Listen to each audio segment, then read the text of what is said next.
Hey there, Chubs fans! It's time for another fabulous episode of Chubs Gone Wild. Episode 378? I thought we were on 379. Have to check that out. It's something. It's a show. But it is recorded on February 1st, 2021. Welcome to the second month of 2021. I thought we were going to do something exciting for our 2078 one. Our 2078 one? Oh, I thought we were going to do something fabulous for our 400. I know. 400? Yeah. We're going to hit 400 in just half a year. A half a year? Yeah. Yeah. About half a year. Yeah. Wait, didn't you say we're at 278? No, we're at 378. I may have okay. 378. I've been a little off for a few days. Well, a while, maybe a couple years. But yeah, so dyslexia is going crazy here. But anyway, it is currently 61 degrees outside our Chubs Gone Wild studios, and it is supposed to get cloudy and rain today. Yeah, but this is the last rain for, it looks like, a while. Oh, I don't like that. We need the rain. Oh, I know, but we also don't need the rain daily.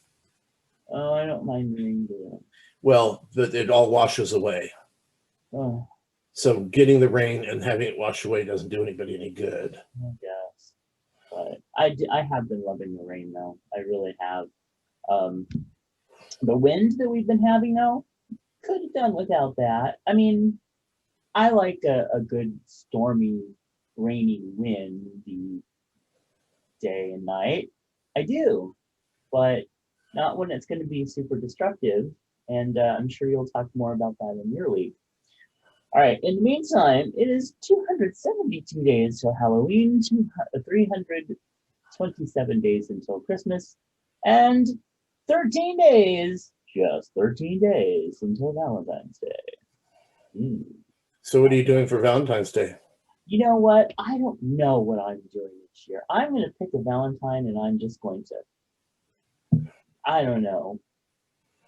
What can you do in COVID for Valentine's Day? There's plenty. Really?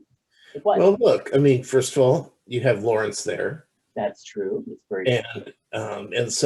And all the restaurants now are open for delivery, so you can still get food. Yeah, and the grocery stores are open, so you can get those hearts with the chocolate-filled goo. Ooh. I know how you like your goo. I do like goo.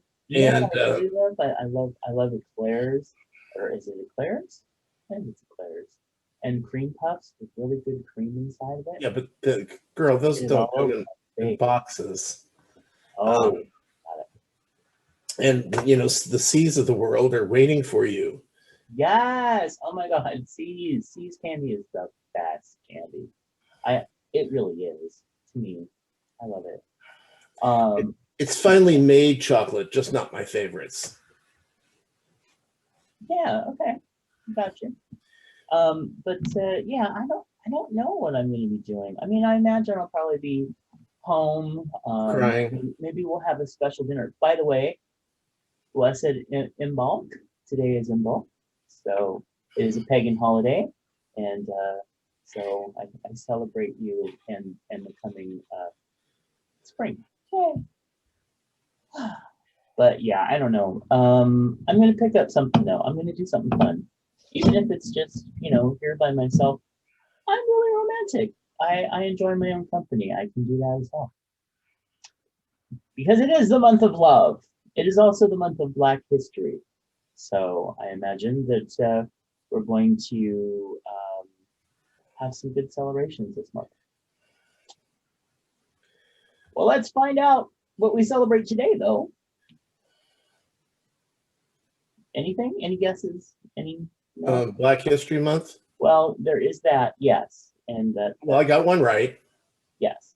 Also, car insurance. We celebrate car insurance. Day before Groundhog's Day. Oh, tomorrow Groundhog's Day? I never know. I still don't understand why that's even a thing. But whatever. Anyway, today is also Change Your Password Day, decorating with candy, G.I. Joe, And Hula in the Kula, no idea. Baked Alaska, dark chocolate, National Freedom Day. Is that one of those things that it was like National French Day, but we changed it to Freedom?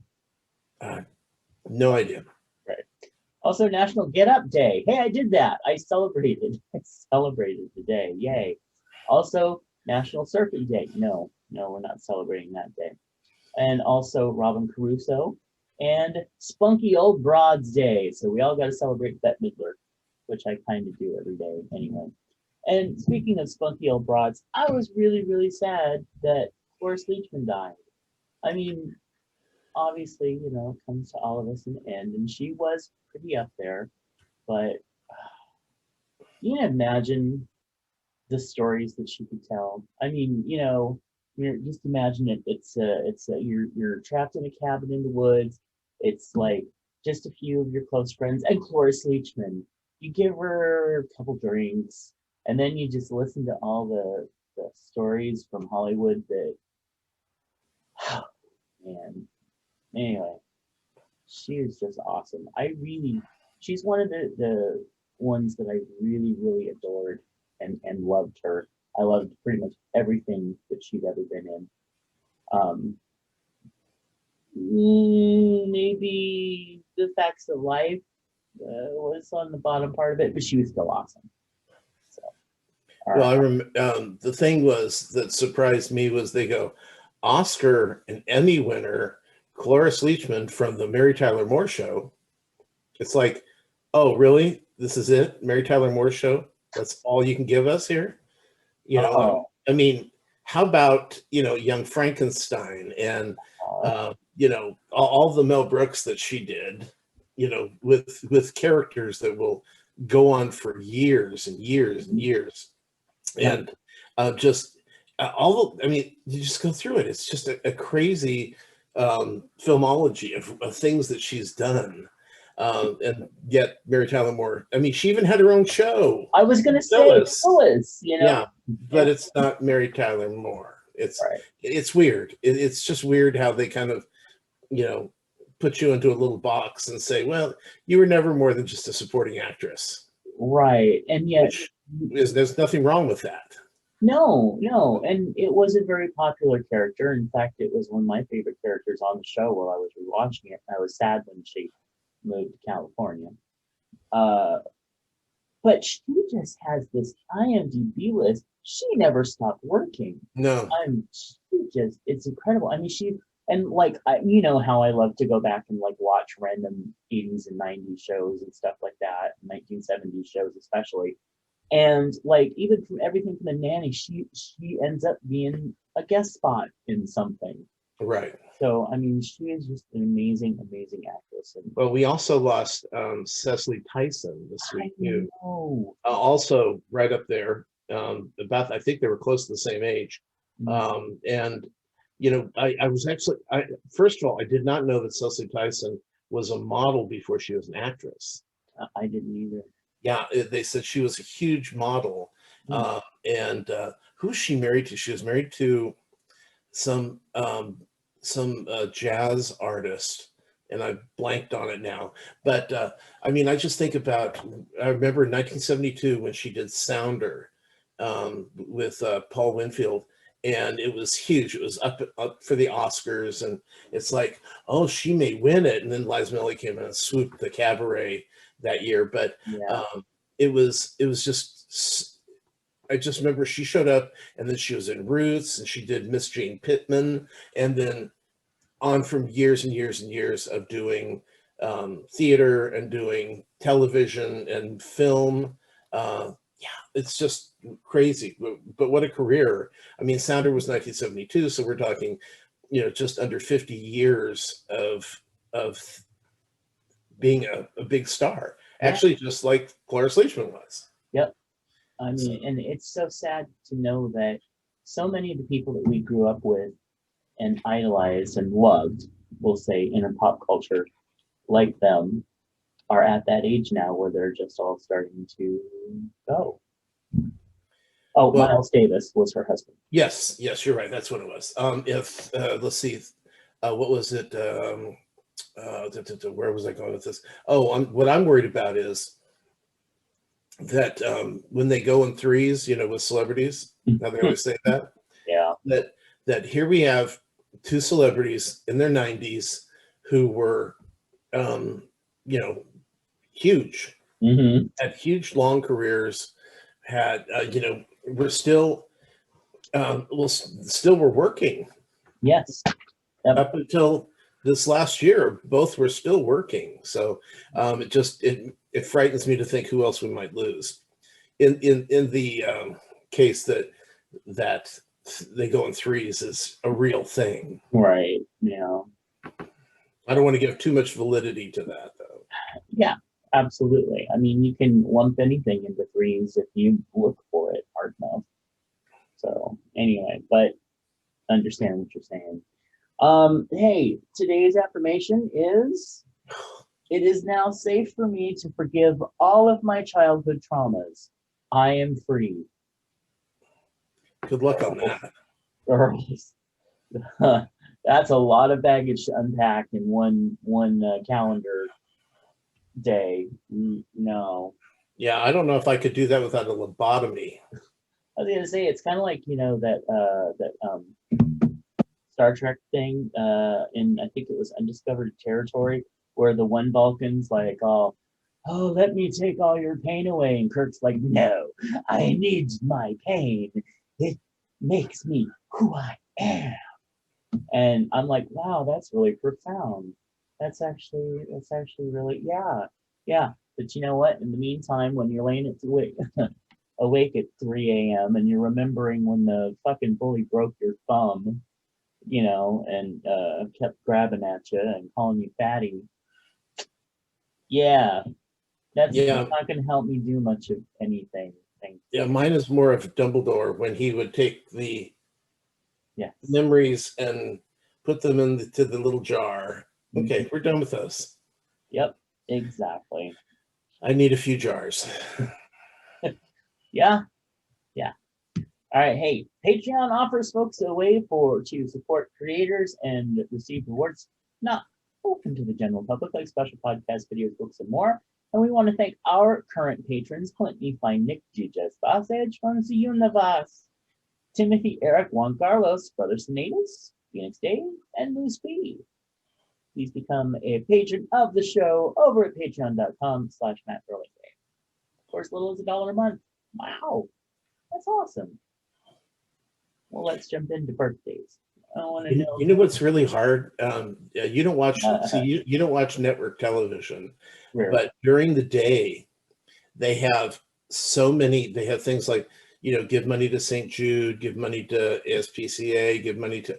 Oh my God! It's sometimes it's just devastating, and it's only 36 cents a day, and you're just like going, oh my God, oh my God.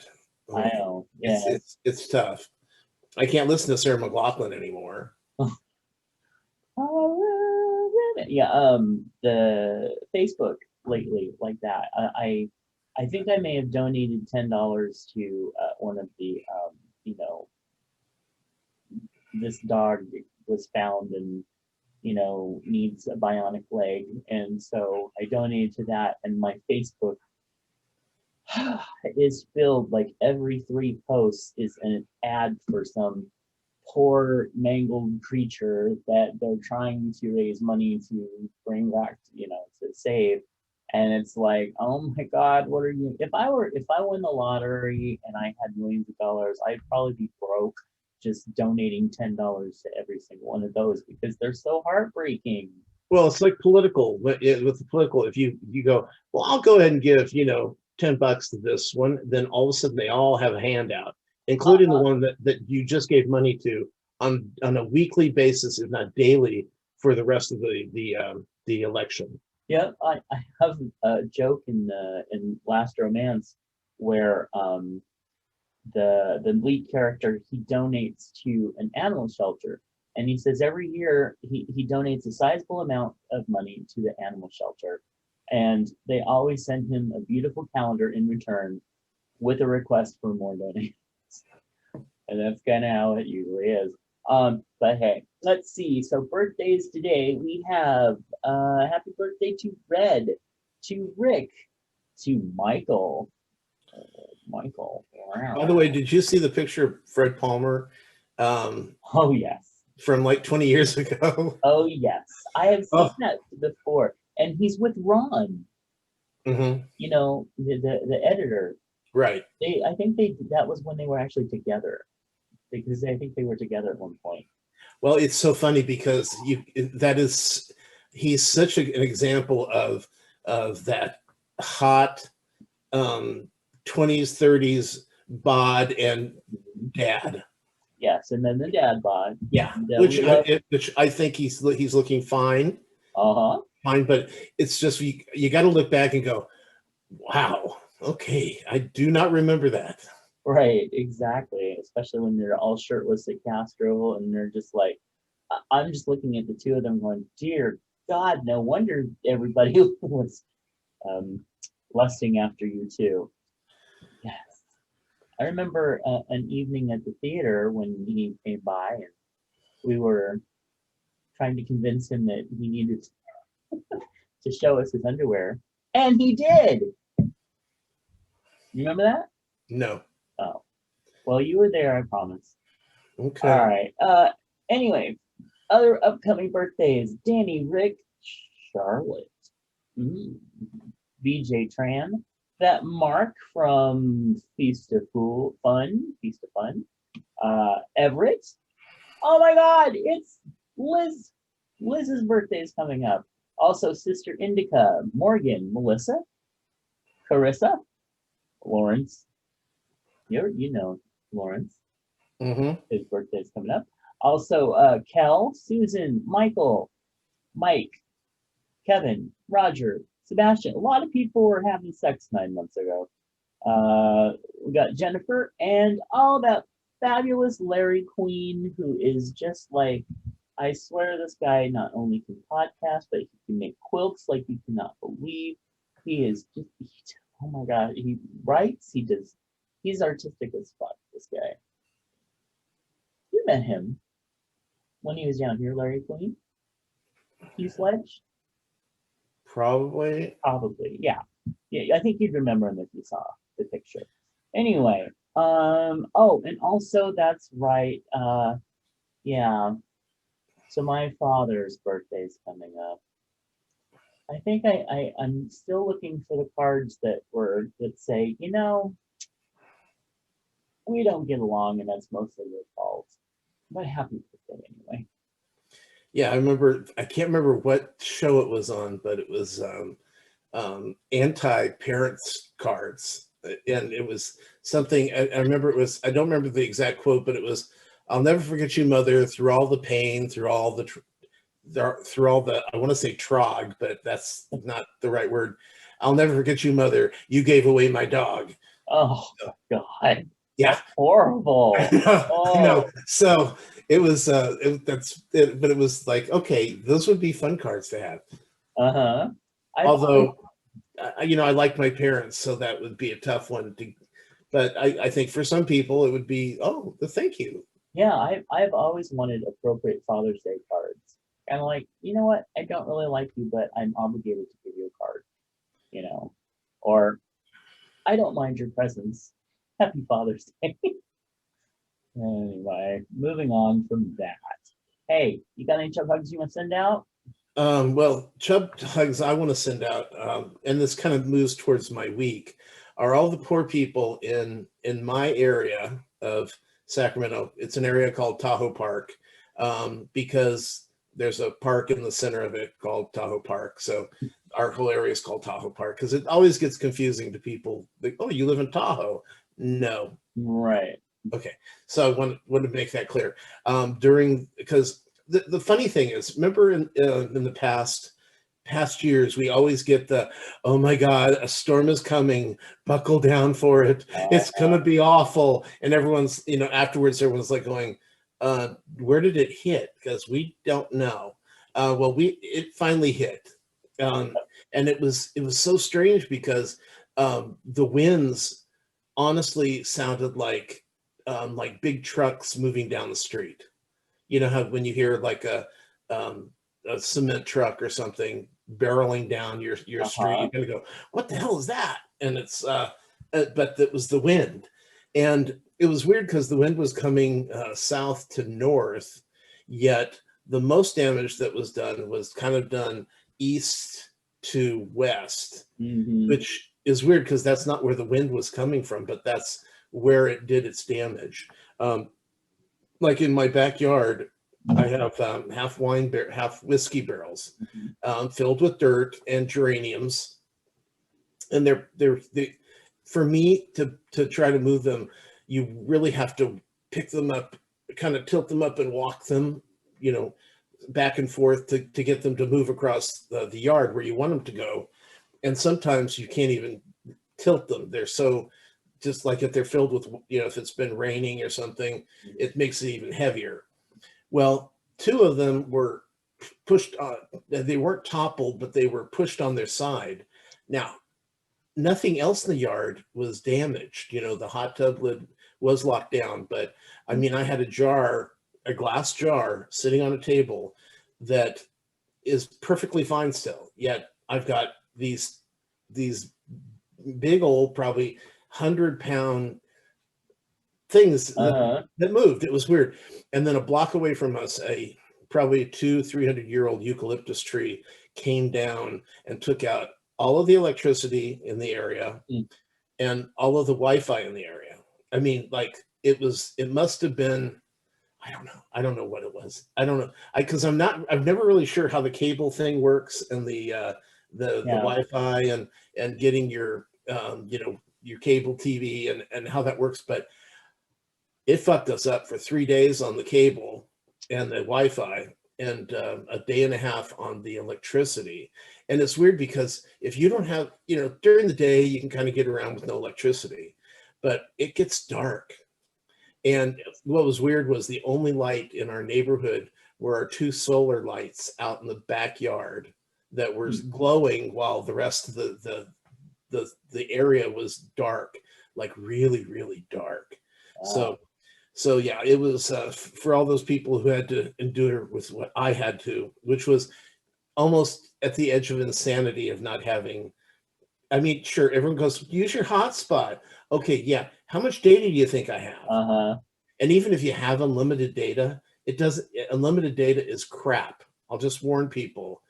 The unlimited data doesn't. It's kind of like it's like Wi-Fi from the early 200s or Mm. 2000s, where you're kind of going, like if you download something and it goes 1%, Yeah. and like 2 minutes later it goes 2%, and Uh, then you get about 26%, and then it goes up, something failed, oh God. Yeah. and you're like throwing things. Well, that's what unlimited does. It does nothing.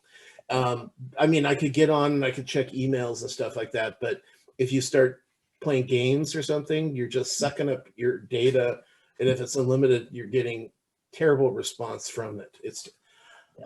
oh my! Yeah. You had mentioned earlier those little memes that say, "Would you live in this cabin for 30 days Yeah. with no Wi-Fi and no electricity for 30 days for $100,000?" And you're always thinking, "Oh yeah, sign me up for it." I don't know. Yeah. I don't know. Maybe if it was summertime and it was warmer, and it was. Hmm. I don't know. I'm not a book guy. I'm not going to read the book by the fire like Mrs. Little House on the Prairie would do. Right, exactly. I'm not that either. But the oh gosh, what were you oh the no, what was it? The Wi-Fi, the internet. Oh, you know what? Strangely, okay, so apparently in my internet thing, we're allowed like 1,200 gigabytes of information every month, right? For some reason, this month we went way the fuck over that, and I'm getting charged like $10 for every 50 gigabytes of information I went over. My internet bill this year is, or this month is just insane. I have no idea what the fuck happened. I mean, other than the fact that there's multiple people here constantly on, connected and on download and everything, but still, I've never gone over like that before. Right. I don't know. So, Yeah. anyway. Well, believe me, it's easy to do when Mhm. there's nothing else to do. Right. Oh my God. Yeah. Right. It really is like that. And thankfully, we survived a lot of the wind damage. I mean, we barely got anything uh, done. I mean, the plants and everything are all fine. A few things here and there out of place, but other than that, it was just fine. So we were very thankful. But there were a couple times when I thought like the windows were going to actually shatter from it. Oh yeah. Well, and it wasn't just my neighborhood too, either. It was like all over town. Mhm. Was pretty crazy. But now the storm that hit us is the one that's heading to the East Coast. Uh, That they're all like going, ah. I don't So blame them. yeah, so it's kind of interesting watching your storm on Tuesday hitting the East Coast on Monday. Mhm. They're getting snow all over the place. A lot of places where they don't usually get snow, Oh, or get a lot of snow. Because I mean, let's face it, a foot of snow is a lot of snow if you don't normally get mhm. snow. Oh, fuck yeah! Yeah, It's scary when you don't get snow and you get like that much. That's fucking. It's like apocalyptic scary. yeah, Um, and if you want to see the snowfall in like New York and stuff, there are live cams that are going 24/7 of from different points of all over the city that you can just go watch New York get snow if that's your thing. But it's actually really interesting to see, like the middle of the whole and pick a spot and there's a camera and just right. seeing people kind of pushing through all the snow coming down and stuff. Well, because you got to remember that life still has to go on, even though there's a foot of snow outside. So Mhm. people that have to get to work still need to get to work. Right. Yeah, it's because even up here in the mountains where we hadn't been getting a lot of snow, they got a lot of snow this last week. Yeah. And like this one guy he goes, I have to dig out my car, and they go, well, where's your car? And he goes, there, and it was just this mound of snow. No. Uh, I'm so glad I don't live in the snow. I know. It's like I don't mind visiting, but I went through it like 1 year and I'm like, and when I was a kid, and I'm like, that's enough. I don't want to live in this. Yeah, But it's cold and it's wet. so I want to give a huge chub hug out to Miss Kathy Bacon. She knows why. Winky, winky. And with that, Tom, why don't you tell us more about your week? Okay, well, first of all, the girls were very frightened because right now they're going through the cycle where they get about 12 hours of light a day. Well, they had to go a whole day and a half with very limited light. Mm. The light starts up about 8 o'clock, but it was down by 2 o'clock. So they only got like 6 hours and sat in the dark for, well, until it came up the next day. So it was, Hmm. so we went out on Tuesday night at 2 o'clock in the morning, or Wednesday night at 2 o'clock in the morning, and didn't come back up until Thursday at 6 o'clock at night, or 6 o'clock in the morning. 6 o'clock in the morning, yeah. So it was just weird, just for them especially. I felt bad, but I felt like, well, okay, I'm not going to let them know that something is happening because I don't want them to get upset and Right. make them just think, oh, it seems longer today, doesn't it? Mhm. And it was cold and they were it just felt so bad for them. But they've been doing fine since, so I don't think there's too much trauma there. Mm. And like I said, the backyard, the worst part for my yard was we have these huge poplar trees and a pine tree right next door. They kind of grew together, and during windstorms, they shed their branches because they're huge.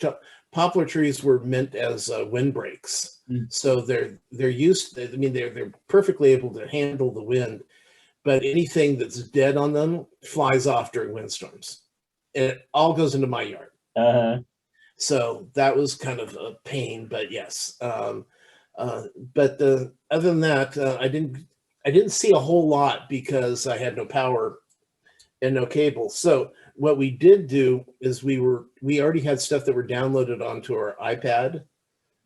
So we watched a lot of those movies. Oh, that's good.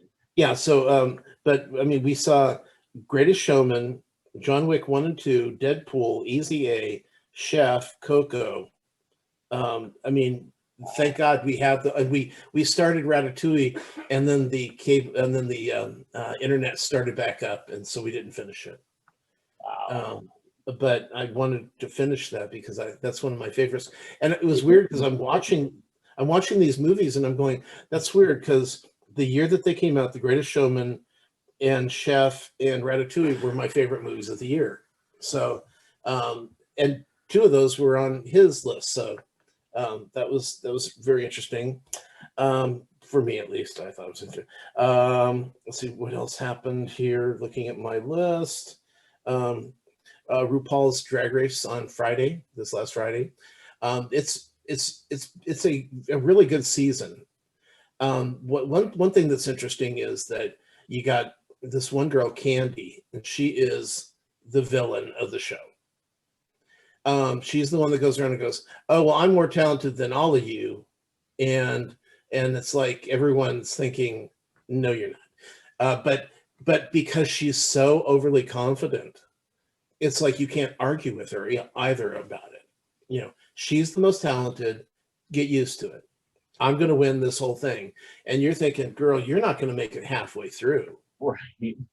You're kind of just nasty. You're just, and that both in attitude and performance. I don't know. But what's fun is the fact that the rest of the girls are all pretty nice and comfortable with each other, and it feels more like the Canadian version, which those girls were all so nice to each other because it's Canada. And normally we get bitchy, and definitely Candy's giving us bitchy. This week they had to do 3 looks. They were doing a ball, basically like the Pose, the balls from Pose. So they got their themes, and then they had to dress appropriately. But the last thing they got was bags. They got a cart full of bags, all kinds of bags. They had sleeping bags. They had handbags. They had gift bags. They had, if there was bag in the word, they had, I think there was even a body bag in there. And so that was really fun and clever. They did some good things with those, but it's been fun. I'm really liking this cast a lot. Cool. And I did want to mention that Enchantment is back on Netflix and for a 3rd season, and I still don't understand why it's back.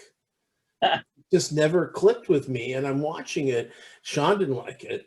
He hasn't watched it forever. Brian hated it season 1, and I watched all of season 2, and now I'm in season 3, and I'm done. I'm over it. I finished Sabrina, but it just seemed like, is that the end, or do we have more coming out to finish this season? That's I'm not sure of. I think that's done. I think it's done. Okay. And how they introduced the cast from the original Sabrina? Yes. Basically what happens is there's 2 Sabrinas, one in hell. Sabrina split herself so she could be in hell with one, kind of like the Horcrux. Horcrux. Thank you. Yeah.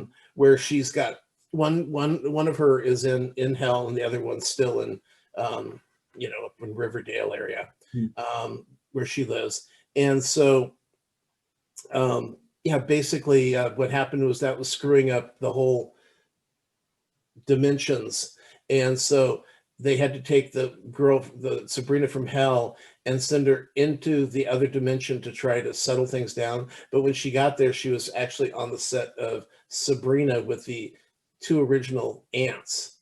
I love it. But it was all a movie set. it was all filming. So everything was behind the scenes. So you got to see all the sets that they use from behind. You'd walk onto, oh, here's their Sabrina's bedroom, and right behind it is the red light and the exit signs, and extra furniture that they need for the next scene. And it was all done like a production, so it was pretty clever. And so yeah, but it just seemed weird. It was like, I'm not sure what's happening here. So now WandaVision episode 4 shows up, and now everyone's on board. Yeah, I've heard that. Yeah, it was because it's funny because I can't remember her name, the girl from Two Broke Girls, and she's from Two Broke Girls, and she was in Thor. Remember, she had the cat what is her name? Kat Danning. Really irritating actress, terrible voice. Anyway, she shows up because she was in Thor, so she's coming in to find out she's finding out what's going on, and so they started bringing in characters from the Marvel world, showing that this place that Wanda is in is it's being protected somehow, and they can't get into it. Everyone you ask, well, there's no town called that, and they're going, well, the town's right there, we can see it. There's nothing there, so it's kind of screwy. Now, is that a Perel bottle that you cleaned out? No, it's just a water bottle. Yeah, it's just a big one, so it usually has a big nipple on top that you suck on. No, that makes sense. So also there's new episodes of Jurassic Park, the animated version that with the kids. It's really good. It's a really good show. Don't be, No, I haven't watched it. It's hard for me to watch cartoons these days. Weird. I know. Now, you haven't watched any of Call Your Mother, have you? No, but I've been kind of tempted to. Don't be tempted. See, and I know that you said that you don't care for it and it's not funny, and then I see the things on Hulu where people are just raving for it. Who? I want names. I know, right? Industry people probably, but they're like calling it one of the best new comedies of the year. Well, that's because there hasn't that and Mr. Mayor are the only two comedies that have come out. No, Call Me Cat. Blah. So yeah, no more Call Your Mother, no more Call Me Cat. I'll still watch Mr. Mayor because it's still funny and clever. But yeah, oof. And I did want to mention they're making another Cloverfield, another sequel to it. I don't know why. Yeah. Who asked for it? Was it you? Were you the one who said? I didn't see the one with Dan Connor in it, or whatever that thing was. I guess something about her trapped in a basement or something. Right. I have no interest in seeing that. I did watch the original Cloverfield. It's one of those that I'm like, okay, I saw it so that I have the reference. I know what people are talking about, but I don't want to see this again. Yeah, exactly. For our listeners, Tom's like shaking his camera right now, and that was the whole fucking thing. I'm just like, I can't see what's going on, and if I'm gonna pay X amount of dollars to watch a movie and I can't see anything that's fucking going on, no. Well, I like the concept of the original movie. Well, I thought that was really clever. Like 10 minutes, but to get T.J. Miller a better camera. Yeah, T.J. Miller was the actor, was filming the whole time, and if he had a steady cam, that might have helped. Yeah, I mean, anything that just was, it was a selfie stick. You at the end of it, you felt like I wonder if people were actually vomiting. I wouldn't be surprised if people were getting sick watching Blair Witch back in the day. Yeah, but that ended quickly. You know, the race through the forest only happened, you know, it happened moments. It was a simple moment where Cloverfield was like most of the movie. Right? Yeah. Yeah, and so that's pretty much my week, I guess. If I think of something else, I'll mention it. Okay. Well, cool. Well, since you were talking about this chilling adventures of Sabrina, and I will just say that there may be spoilers as I'm talking, so anyone who hasn't watched it yet, speaking to you, Michael Sage, jump forward a couple minutes. I had a friend, I've unsubscribed from Netflix and I'm unplugging from different things, but I did have a darling friend who said, I'm setting you up an account on Netflix, and I was very thankful. I did watch Sabrina. I thought that the bulk, like maybe 7.5 episodes of this 8 episode season, was actually really good. Yeah. And yeah, I mean, it went a little off in this direction sometimes. And yeah, it's like, okay, enough of that storyline thing. But it moved at a good pace. It was kind of exciting. It was kind of interesting. And if it veered off to where I started losing interest, it would suck me back in all of a sudden and we keep moving forward. So, and then there's this half an hour of the last episode that I was just like, what the fuck are you doing?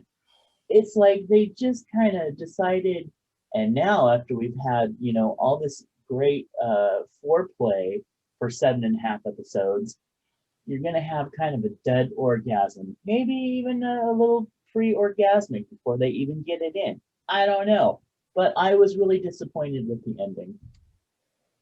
Yeah, I agree.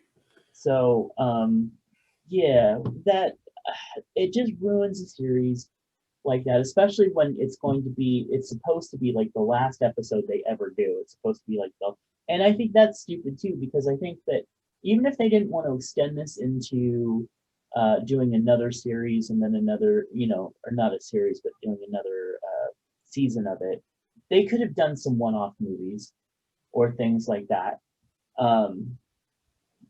But yeah, other than that, it was really great, and they just fucked up the end. So, boo. Um, okay, moving on into, let's see. Okay, mom update. Mom is still in quarantine for another couple days.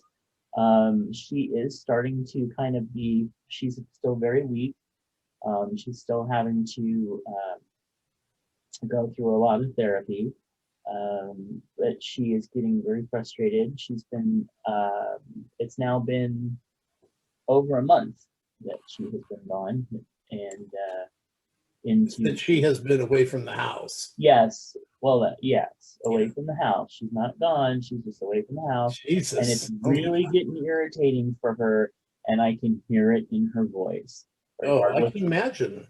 And I'm like, I would love for her to be strong enough to come home and get the fuck out of that situation, although we have to make sure she's, no longer contagious. But I sympathize for her, and apparently she gets very little attention from the nurses. She doesn't have, she can't get her tablet. We took her tablet, and she's not able to really get that to work that much. So she's having a little bit of issues with that. But she's still, I told her the other day, I know that you're getting frustrated, and I know that it's irritating and annoying and everything, but I want you to use that energy and that feeling to propel yourself to keep working at it and getting yourself stronger so you can get home and not get depressed, because you can very easily in those situations get depressed and start sliding down. I want her to use her anger to propel her forward like Kirk does. So anyway, I have watched all the episodes of Call Me Kat pretty much every single night since I started watching it. I don't know why. It has become a safe zone. I still think the show has so many issues. Although I will say that the new episode the one where she and he finally started some sort of, like, did you watch the last episode? The No, one where it was like the kissing dream episode? no. Okay. It actually was the first episode of this series that I said, this is a good solid episode. The only thing is but there are still some issues like, uh, are they TGIF or are they saucy and edgy? They're like too Pollyanna in some places, and then like she's all like, well, his ex may be in Paris, but his penis is here, and I'm like, oh, that's saucy. Oh my!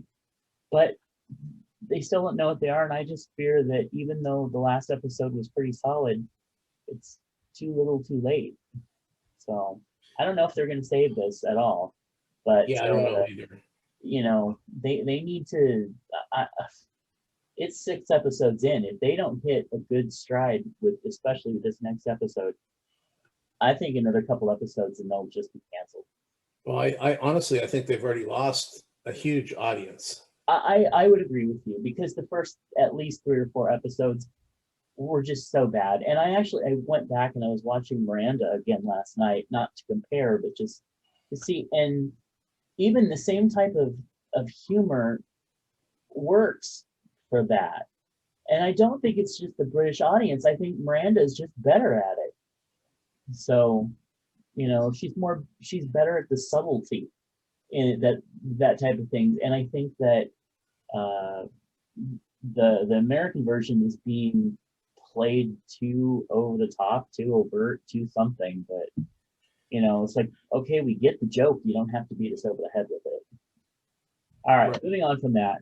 I've continued my Marvel marathon, and I have gotten through Ant-Man, Captain America: Civil War, which, wow, I did not remember it. I remember loving it when I saw it in the theater, but I still really like it. It was a really well done movie. Spider-Man: Homecoming, I skipped because apparently Disney just doesn't want to put I guess they're loaning those out to other people or something, but they don't have them available to watch. Which ones? Any of the Spider-Mans. Well, that's because they're not Marvel. Well, Spider-Man is in all the Marvel stuff. Okay, So, yeah, but they're Columbia, oh, jeez. Sony Columbia. Well, I'll watch them at some point because I really do like them. I think they're great movies, but I'm not paying for them, Well, now are you talking all No, Spider-Mans? no, no. I'm talking about the Spider-Man Homecoming and then The new, Spider-Man, the new ones. yeah, Okay. Okay. yeah. So they're not on Disney, so I just skipped them. Also, so then I watched Doctor Strange, which was really good. Black Panther, which again I just thought was a fucking amazing film. And then I watched Thor Ragnarok, and I liked it even better than in the theater. It just I'm the as they moved the Marvel stuff along, they just get better and better. So I'm really impressed with how well they did with this whole, line, which makes it even more sad when they have one that doesn't, really hit as well. I Also, didn't like Black Panther as much as I did the first time, mhm, because it just started feeling like a pissing contest. I can see that. I got you. Yeah, and I liked the female characters Oh, so much mhm, that they kind of I'm sorry, but they kind of especially when you watch it again, they mhm. kind of reduce the effectiveness of Black Panther and all the. I mean, I still like the character a lot, Mhm. um, but I was the girls. The girls did it for me on that one. Yeah, So they were the real stars of the show to me too. yeah, Um, what else was I going to say about Black Panther? I think one of the things that why in the theater when I saw it the first time, it felt so much bigger and more powerful was the connotations of you know that it was finally not only a powerful representative black driven film, but that the audience, which was very mixed racially, um, was so just, you felt their energy. They laughed at all the right places. They cheered. They Right. applauded. I mean, it was like that is a movie going experience, and that's one of the reasons I loved seeing it so much. But I still think it's an amazing film and really well done. Oh But no, yeah, I would I agree with you. absolutely. I don't want to make it sound like it Right. wasn't, and I don't want to downplay the what it did for history. Hmm. Because I mean, we had the Blade before, we had the some black superhero kind of guys, Hmm. but this one was part of Marvel, and Right. that's what made it different.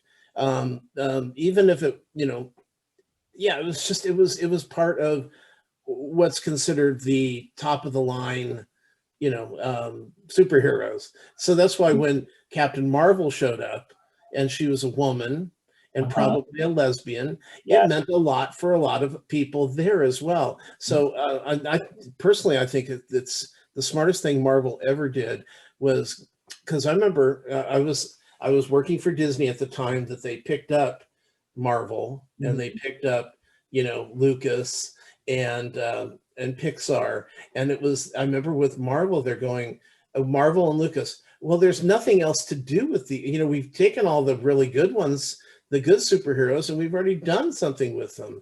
They've already been done. Mhm. And then came all the Ant-Mans and the Black Panthers and the Captain Marvels and Doctor Strange. These Uh-huh. all came after they thought there was nothing else to bring out. And the same thing with Lucas. And now Lucas, I hate to shift gears on this, but Lucas, they thought, okay, after you make the ninth film, what are you going to do? What do you have? Right. It's like, oh, well, I mean, I think they have, I, I think they're in double digits of series that are being made up of Lucas and Marvel coming out on Disney Plus. So I love that. And as much as, I there's still a part of me that's like, I don't know, the conglomeration, Disney's really big, it's, getting to, I have to say that I'm enjoying the stuff that they're churning out there. Well, because what they're doing is they're thinking past individual movies, Hmm. and because if you think about it, and this is one thing I love about streaming. Sorry to get off track here, but No, go what for I it. love about streaming right now is that because right now they're even talking about a Harry Potter series on HBO. Hmm. And why? Because just what I said, I think I said probably 10 years ago, as soon as the series was done, the film series was done, that they're going to bring out an entirely new Harry Potter one day. But the great thing about it is they'll be able to do it on a limited series kind of way. Hmm. So book by book, season by season. So you'll have, what you do is you sign these kids up and these actors up for 7 years, Yep. lock them in, and you get them in there and you say, okay, you get the writers in and you go, okay, digest each book, and you have as many episodes as you want that you think will most completely tell the stories from the books, Hmm. and do it that way. Because I mean, I still wanted to see the house elf storyline from Yes. Goblet of Fire that we Yeah. never got to see, because that to me makes um, Dobby all the more important of a character. Hmm. And so I'd love to go, see it that done that way, and I'm fine with that. But for so many years, they would only look at things of how they could make it into a movie. Hmm. Yep. They, never really thinking, how can we make this into a TV series?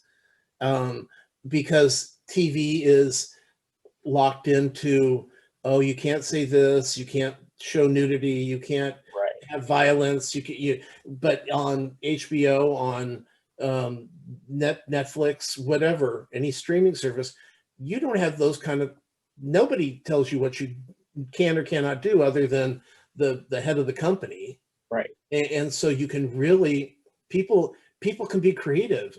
I mean, who would have let Martin Scorsese bring out a 3.5 hour movie last year? What studio? Yeah. Nobody would have. Yeah. But Netflix goes, hey, we don't care. It takes up that, you normally do 2.5 hours. 3.5 hours just means we have less to fill. I mean, Right. it's just Yeah. there. Go ahead and do it. We want to see what you want us to see. And we're not going to go in there and we're not going to change it. Because, I mean, I think that some of these movies that are coming out probably need a good edit. Mhm. But let these guys, I mean, let Quentin Tarantino get, can you imagine if he gets on to streaming? Oh yeah, I have thought about that before. So. I mean, and the thing is, I'm not talking about the length of a movie. I'm talking about he will make, can you imagine Kill Bill redone as a limited series? I mean, it could be, he'd make 20 hours worth of Kill Bill. And I don't want, I really kind of don't want to see him touch Kill Bill because I think it's a brilliant film, Right. or films. But just the idea that somebody with that kind of brain that could extend something like that and make something that, can you imagine a 20-hour brilliant, I don't know, like the Queen's Gambit. I'm not saying it's Quentin Tarantino, but it's a fantastic limited series. Yeah. And you look at some of these shows that are coming out that are 5 episodes or 10 episodes, and they're here and gone, and that's great. You've made a really complete show for me. I'm happy. Yeah. And so I think this time period is going to be very exciting, where a lot of people are afraid of it, but not Disney and not Warner. They're both up for it. Yeah. And Netflix and Prime. Let's go for it. I'm excited. And one of the things that I love too is that I can watch a whole series that, like Sabrina, we'll say Sabrina, 8 episodes. I feel like I've gotten a great series out of it. Right. I actually was able to, I watched it within a couple days. So, and I love to binge when I get into a show, but I'm not committed to 24 episodes and some episodes that are just filler to try to get from plot point to plot point, but to fill time. Filler is a polite thing to say. Yeah, there you go. Filler, aka crap. Crap on film. Well, but considering that you go back and you look at a British television series that never even achieved 24 episodes because they didn't have enough to talk about. Right. But they did have enough to talk about for 16 episodes. I mean, look at Fleabag. Fleabag was 16 episodes, 2 seasons, in and done. Yeah. All the Are You Being Served that ran for 11 years and have over 100 shows and all that, it was like 6 episodes a season. Right. 6 to 8. And yet it lives through, like, what? It started in 69 or 71, and here we are 50 years later, and it's still one of the most popular shows in British history. Right. All right. The last thing that I have is Mr. Ouija pushed me to watch Fate. Have you watched this? I've only seen episode 1. Okay. So I actually watched all of it in one night. And I just kind of put it on and pushed myself to watch the first episode, and I just was like, I don't know what the fuck's going on in this thing, and I could really kind of give a crap about another. It's basically, for those who don't know, it's a girl who lived in here in Earth in Britain. Okay, thank you. No, she was in California. What? She did? She was from California. Oh. First episode. Where are you from? California. Oh, that's right. Yeah. Okay. So she lived in California. She's just an Earth girl, and then who happened to set things on fire and find out that she's a fire fairy. So she's whisked away to Fairy Fairy, school. which I guess is college level. Like, Oh, see, that's the one thing I don't know. I think they're supposed to be high schoolers, but they well, all look like they're 25. and they're all fucking and doing drugs and Okay, don't give too much away. I don't want to hear okay. it because we're So gonna watch anyway, that. well, there's not much fucking, but anyway, so yeah, so basically it's like a high school slash college setting with a bunch of kids, but they're all fairies, and of course It, there's the big evil that they have to fight at some point. right. And episode one, I could have fucking cared less. See, About we episode enjoyed it. about the end of episode two, I was into it. Watched the whole thing. It's worth the watch if you like if you like fantasy stuff, but with a kind of a more modern reality to it. It's It's definitely worth the watch. I did not hate it at all. it definitely felt like they were trying to do Harry Potter modernized with fairies. Yes, but a much more adult one. But yes, Well, yeah, you are absolutely right. because they're more adult. Yeah. That's the thing. Even if they're I mean, it never felt like Harry Potter, which moved. Each book represented the age group that Harry and his peers were. Right. Where this, I mean, because the one guy with the really cute hair, he's got to be at least 40. No, he's probably mid-20s. So that's why we were going. So is this like a college? That's what It felt like high school, yeah. but they looked like college. Yeah, So it's Grease. It's Grease. It's a remake of Grease. pretty much, actually, yeah. But you're right with the Harry Potter thing. I mean, it was like the same Harry Potter style formula through the episodes with the big bad, and you don't really know what's going on and all the intrigue. They had some really good characters, some really good development, and my absolute favorite was it's Chubbs Gone Wild, so I'm going to say it, the chubby girl, and she has a storyline about people treating her badly because she's chubby. Kara.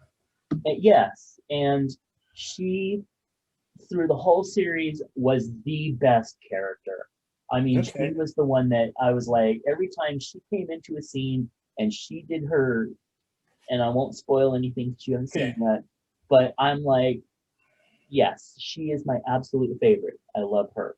Everybody else was kind of cookie cutter, but still it worked. So if you wanted just a good fun watch, go for it.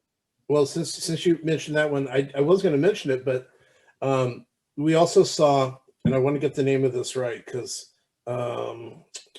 it was called Sweet Home, and it is a Korean film or a series about people turning into monsters, and it's this guy that lives in an apartment complex, a tower, and his neighbors are turning into monsters, and although the special effects are really good, I don't think we'll watch it again.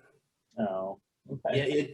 Yeah, it looked like it had promise, but then once I watched it, I don't know that I care.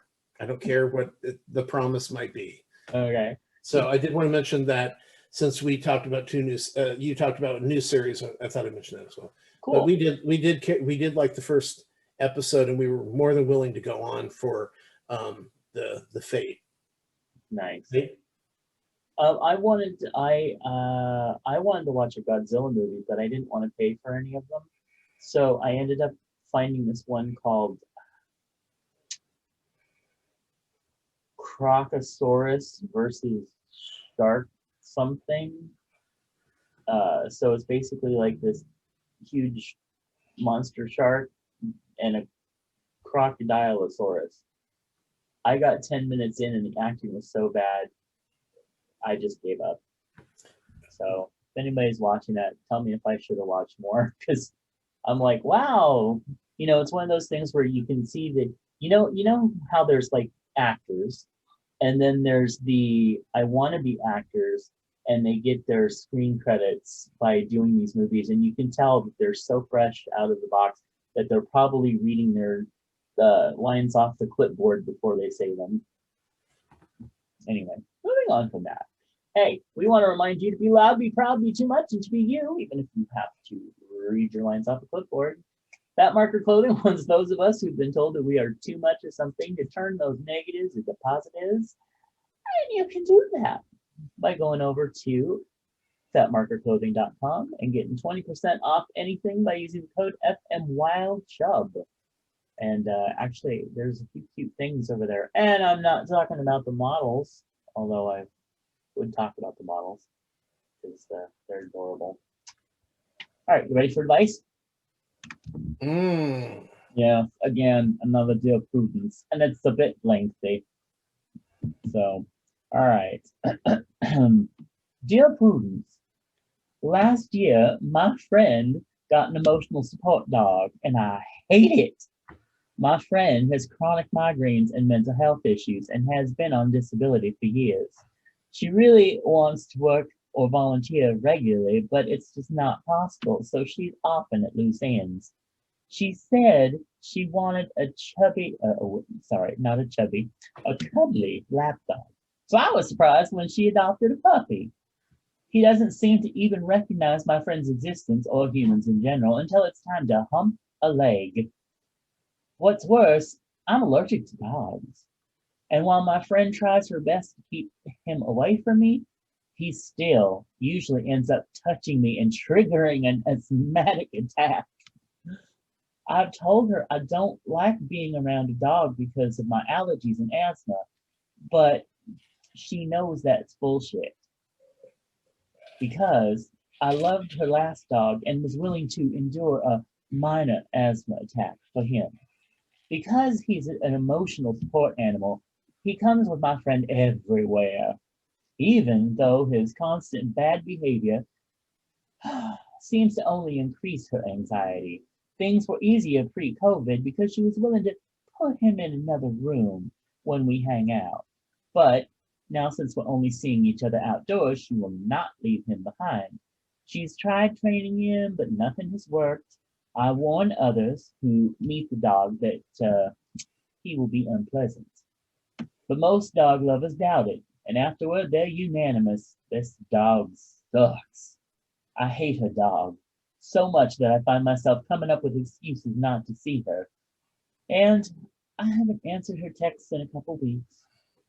I want to be friends with her, but if it involves this dog, I'm not sure I can handle it. What should I do? I don't know. I mean, this is you can't ask her to if she likes the dog, then she likes the dog. Yeah. And we don't want to see her discard the dog because her friends don't like the dog. Our No. friend doesn't like the dog. Right. I mean, how much of a friend? No, I mean, how good of friends are they? Yeah. I mean, because she hasn't texted her in a couple weeks. Is that normal? If it is, then who cares what you think? I haven't answered her texts in a couple weeks. Yeah, well, I'm just thinking that it's like, for instance, I don't care what your dog is like. I never go to your house. Mm-hmm. And if I do, when it was non-COVID, I would maybe once a week for an hour and a half. Yeah. So why should you completely change your lifestyle and what you do and have because I'm uncomfortable for 4 hours a month? I don't know. I think that, there's got to be a point where it's like when people go, well, we really don't like your boyfriend. And it's like, yeah, but you don't live with me. Right. Yeah. So it's a whole different thing. If they were roommates, I'd say we got a problem. But it doesn't sound they're not roommates. So it just sounds like she doesn't like the dog.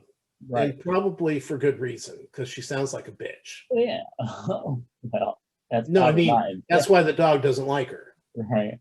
So here's the thing for me is that being a dog owner, being a responsible dog owner, means that you have to be able to know what your dog's issues are. And that means even their bad habits and their bad issues, such as we have a sweet little darling dog named Kaya.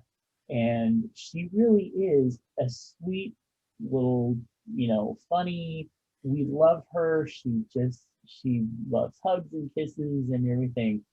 But I realistically know that when she is out in the backyard, she's a little fucking terror. And if we have to create an entire barrier along the fence, or she will attack the fence, wanting to attack our neighbor's dogs. She is the size of a loaf of bread, maybe, but she thinks that she's a fucking Doberman. So I understand this. I take steps to stop her from Sure. behaving like that. I know that when she's out in public with my parents, that she is a bite risk. Not because I think she necessarily would, but I wouldn't put it past her. Therefore, when people want to come up and touch the little puppy, the answer is no. She may bite. Therefore, I'm keeping her back from you. But feel free to look at her and admire her while she barks her full head off at you. You have to be a responsible dog owner. You have to know what your dog's issues and limitations and problems are realistically. That is loving your dog and protecting them. So when I hear about a dog owner like this who, is like, oh, look, Fluffy's humping your leg again, or oh, my 100-pound dog just jumped up on you and knocked you over in your little go-kart. Uh, But that's not how this sounds. no, but if you don't like the dog, you either put up with it until COVID's over and she can lock the dog in the other room again, or you just shut the fuck up and get over it. So, yeah, but my rant about the other person still stands. But with this, the advice to her is if you don't have it, who cares? What did Prudy say? Well, let's see. Okay. I was just, in case you wanted to add anything else. But, No. okay, so here's what dear Prudy had to say. You do not ever have to like your friend's dog. You may only ever manage to cultivate a relationship of grudging tolerance or mutual indifference, which is absolutely fine. And just because you are willing to white knuckle your way through an attack in the past does not mean you're obligated to do it indefinitely. Not to mention the fact that many people's allergies become more severe with each reaction. Saying you need to limit the time spent indoors with her dog, or that he needs to be leashed a few feet away from you during outdoor meetings is perfectly reasonable and entirely consistent with a loving, supportive friendship. Beyond that, I think you can make life a little easier on yourself by focusing on the things that you have the power to change and cultivating a sense of neutrality toward the things you don't. It's unlikely that you're going to convince your friend to get rid of her dog or even to feel about him the same way you do. You also don't have to act as if he's your dog and warn people about him.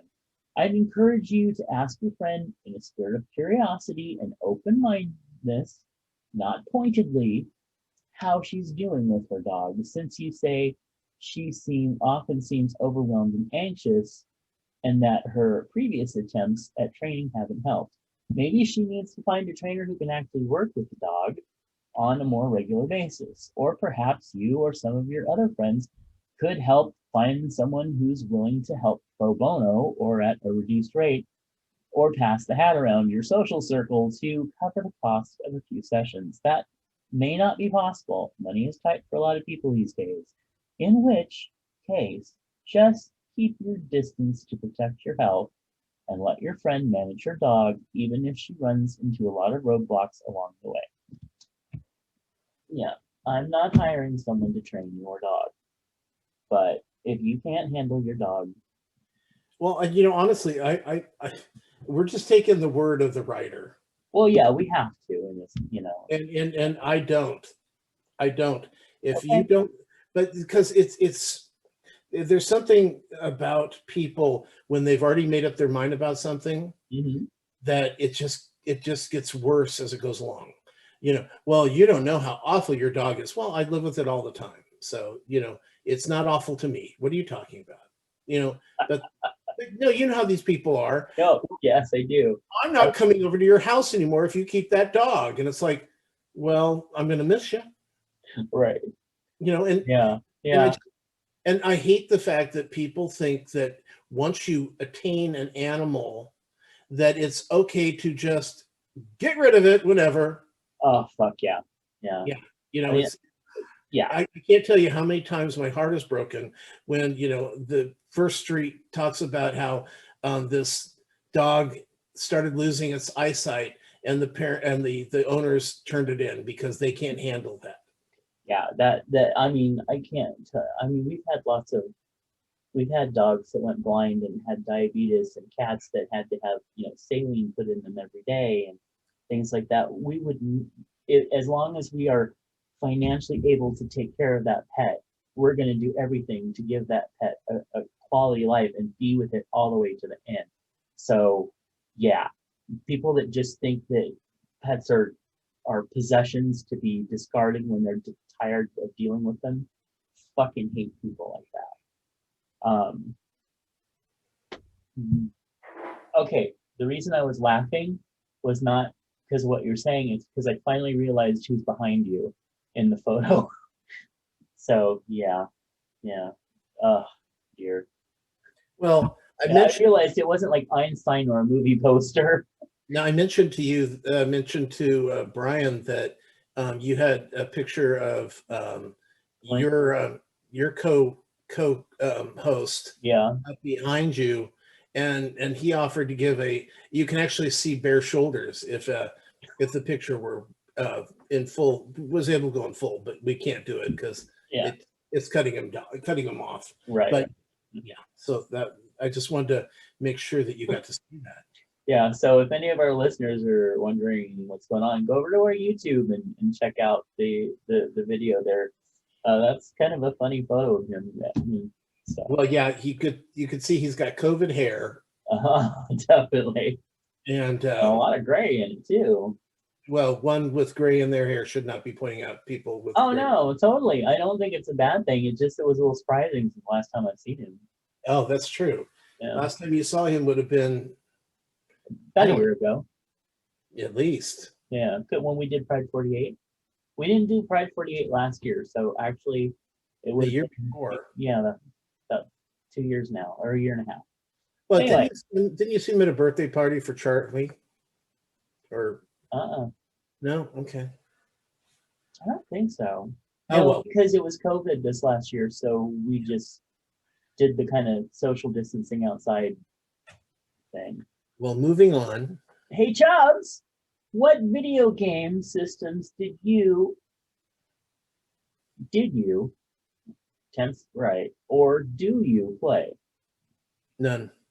Yeah. I did NES, and I had an NES for a long time that I loved. And after anything after the original Nintendo, I couldn't fucking get it at all. So no, no clue. I did have a little the little NES re-release that's like a mini digital one, and I think I played it about 2, 3 times, and then gave it to Ouija. Yeah. Hey Chubbs, I love oyster sauce. What Asian sauces do you like? And this comes from Scotty Mac.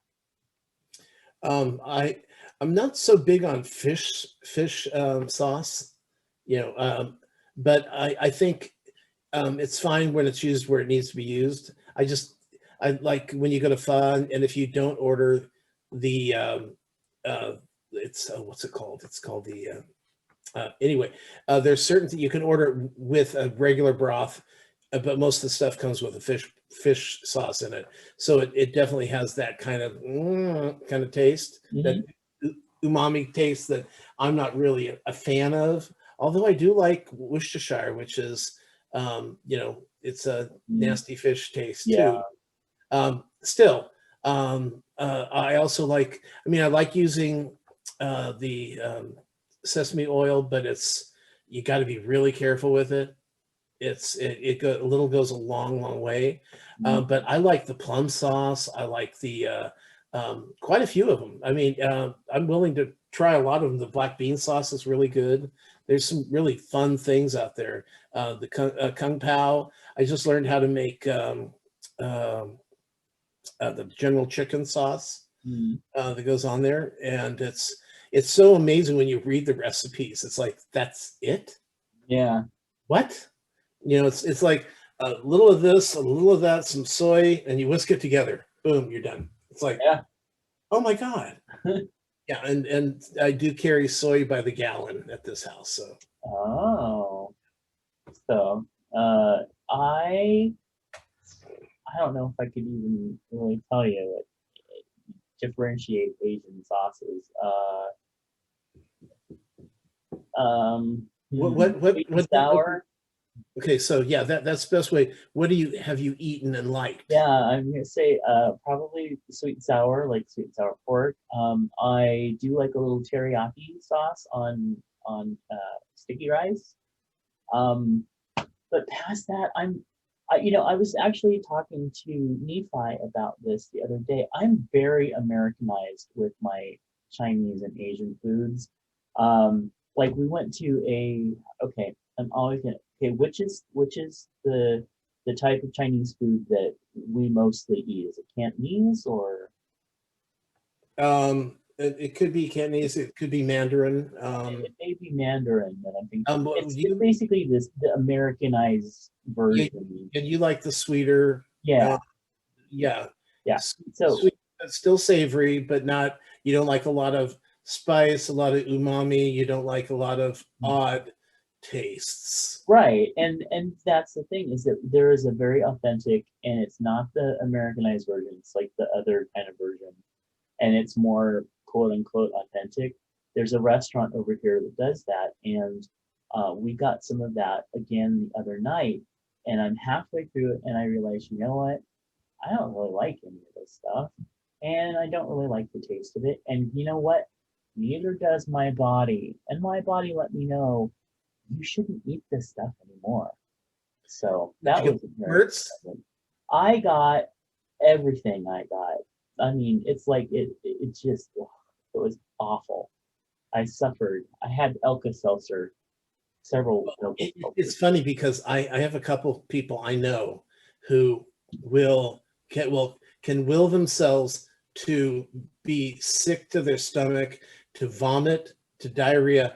They can make them if they don't like something, even though it might not really bother them, Uh-huh. they have the mind power to fuck themselves up. Now, see, I get that. I hope it's not that because I love Chinese food, but this style of it just was not for me.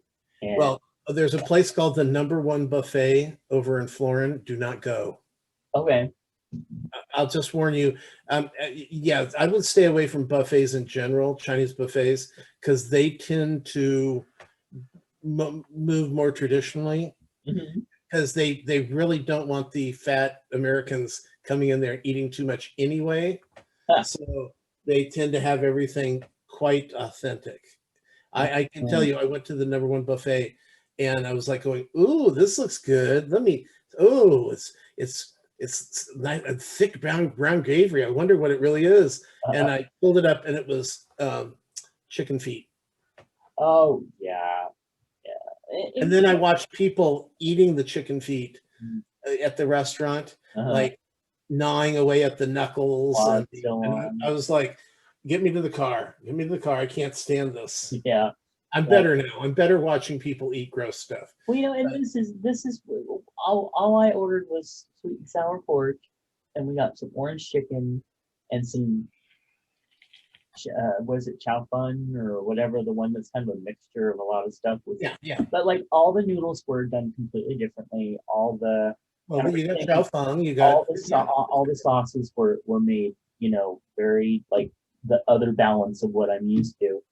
And yeah, it just was not an experience that, you can't like everything. So Girl, go to Panda Express. You'll be fine. no, oh my God, I can't stand Panda You're Express. kidding. No, it does make me actually within an That's hour everything comes you can't back get more out. American than Panda Express. Well, then I guess I'm not that American, but Yeah. I do like a good sweet and sour pork. That and the prawns. Oh, the prawns are so good. Well, speaking of food, as we do here, what's in your lunchbox? Well, Mr. Moose wrote in and he said, old people love soup. Well, so I hear. Made a homemade chicken soup for dinner. Very cold here, so hopefully this will warm us up. Also, another fish dinner. Sides are baked potatoes and broccoli. That's fish? That is fish that I would eat. That looks really good. Of course, that's fish. That looks beautiful. Oh, it, And, it and I'm does. sure, well, now see, when I was questioning if he made this himself, Hmm. because it's beautiful. Not to say he can't do something beautiful, but the tartar sauce looks like it's in a to-go package. Yeah, I and don't know. there's a liner in the pan too, and yeah. Yeah, yeah. Oh, it looks like some hush puppies hidden away in there. Oh, is that what those are? I think so. Yeah. Is that a baked potato? Yes. Yeah.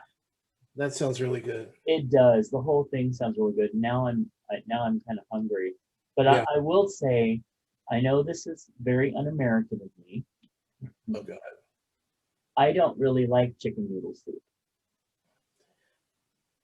Okay. Noodles in soup, I do not like. I See, do. I'm on that. I think that looks fantastic. Because Beautiful. I can tell it's a really well-made soup, but I just don't like noodle soup. okay. Yeah. I because that's a lot of people get stuck on it when they're kids. Yeah. Because well, back when when we were kids, they didn't have a big fat variety of soups like they do now. Hmm. And for me, when I was sick, I wanted Lipton's chicken noodle soup that you not Campbell's, Lipton's that came in a box, and you had to, you boil the water and you put the little sauce, the dry packet in, I remember that. and Yeah. then you drop the noodles, and they were the little kind of like these tiny noodles, Uh-huh. and it was always very when you felt sick. That was nice. Yeah, I thinking back to that, I liked that. Maybe it's just like Campbell's with the big noodles, the thick. I just Oh, I'm not a fan of that at all. don't like it. Yeah, it's and it's it it's I well since I've been making my own soups for years now, canned soups, are hit and miss. I mean, I don't mind like a clam chowder, or some of those what are they, the thick soups that they have, the soups that eat like a meal. Oh yeah, like Those the aren't those most of those beef are, stew and yeah, they're not too bad. yeah. But yeah, if you can make your own soup from, chicken bones, or like Mhm. I've got a ham hock in there that I'm dying to use. So Oh, I know. so good. Well, not the hawk, but the ham. I also New England clam chowder, the chunky brand. Right. Fucking love that. That's like my mom and I will get those and just like have a Oh yeah. bowl of that for dinner. It's so good. You got to pepper it though. Yeah. Oh yeah. I use pepper and I put a little bit a pat of butter on the top, Of course. and it's What so good, so you good. and your butter girl. Oh, Tell, the tell other tell our day, audience. Tell our audience how much butter your household goes through a week. oh, at least a pound and a half to 2 pounds.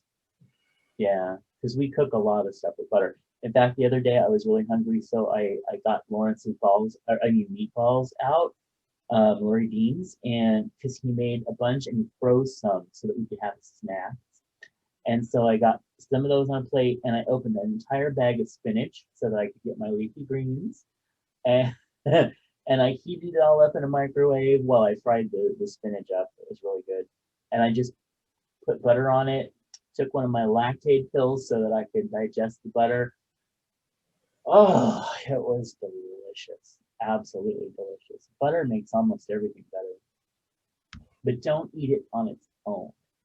It's just not good. Oh, unless it's got sugar in it, then it's called frosting, and then it's fine. Yes. Oh, and a spoonful of vanilla. Well, that's the thing I never could understand. They go, "Oh my God, who could eat a stick of butter?" And I go, "Well, if it was mixed up with sugar and vanilla or Yeah. chocolate, and it formed into a cube, I could eat it." Right. And they're like, "No, that would. Oh yeah, that is frosting, isn't it?" Yeah, it's very good frosting. Yeah, but yeah, no. All right.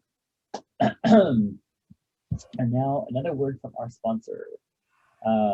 Currently, LGBTQ people of color in America have a disproportionately high rate of new HIV infections. Golden Rule Services of Sacramento, along with the HIV Planning Council, want you to know about an important tool in preventing you from contracting HIV. Pre-exposure prophylaxis, or PrEP, is a medication that has been proven to be 99% effective in preventing HIV infection. If you think PrEP might be right for you, visit your local sexual health clinic.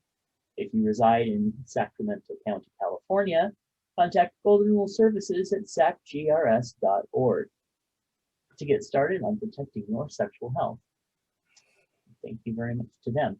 And speaking of it being Black History Month, which goes in line with our sponsor, coming up on the 7th is which I think we'll be possibly recording that day, is HIV Awareness Day for the Black community. So very important. We'll have some stuff going on that day as well. Okay, moving on. It's time for our current topics. And we have two this time. Kathy Griffin gets ultimate revenge on a MAGA harasser by turning her into the FBI for rioting in the Capitol. Rule 1, don't come for Kathy Griffin. Rule 2, don't put video on social media of yourself committing crimes. It's insane. Second story, Trump has been writing down insults and begging others to tweet them for him. He is suggesting put downs other people could use to attack Democrats and Liz Cheney, the chair of the House Republican Conference, because she voted in favor of his impeachment. How sad. I wonder if his thumbs are getting weaker. Oh, he doesn't use his thumbs. Oh, yeah. You think he's one of those that like holds it in the hand and then with the other hand? Yeah, like I do. Oh, do you? Yeah. See, I can't, but I will say that when I use my thumbs to do it, I make so much typos. I fucking hit every other key than what I want. Well, and you got those sausage fingers too. Well, I don't know if it's sausage. Well, I do have. Oh yeah, girl, they're thick sausage fingers. They're like breakfast sausages. Yeah, but I also have short just thumbs. eat breakfast sausages. But I have short thumbs, so I don't. So yeah.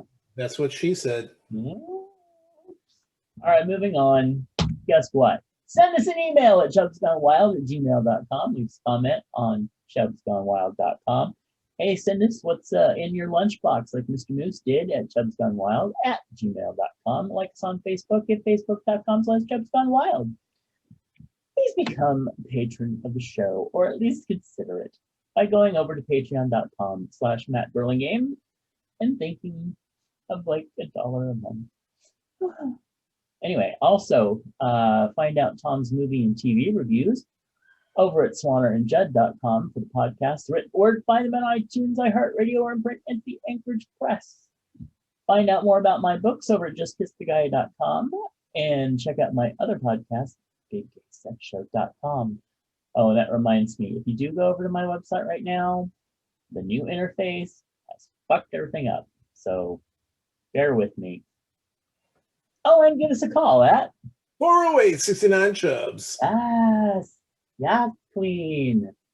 Oh, I missed that. I hope they have a new Queer Eye out soon. I guess with COVID it would be hard to do, but I do miss Jonathan. Oh well, yeah, I miss him, but he is married now, even though certain people ruined his life. Wait, what? Okay, I guess I missed something. Oh, Anthony, when he cheated on him. On Jonathan? Yes. I didn't even know they were a thing. Well, they were a thing, and then it's like, well, let's keep it open. And then he started like seeing this other person, and he goes, we're gonna have a monogamous relationship, and it's not with you. So, but now Jonathan's married. So I'm happy he's happy. I am happy that he's happy too. And you know what?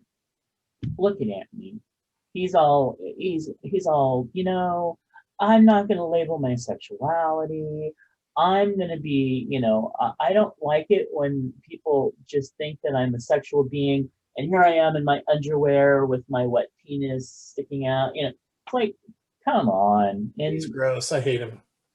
I don't know if Replace him. Bring in Ted. it wouldn't be opposed. But it's not that I hate him. It's just like, I I hate him. totally understand that he would be the guy to do that. Okay, Yeah. that's fair. Yeah, he is. Yeah.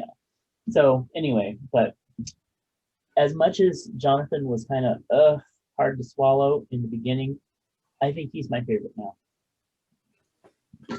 Well, he's definitely the most exposed as far as he's got commercials. He's all over the place. Absolutely. Yeah. And I love it. It's kind of like Carson. The rest of them kind of started fading into obscurity except for Ted. But Carson did really well for a while. And he's still doing RuPaul and stuff.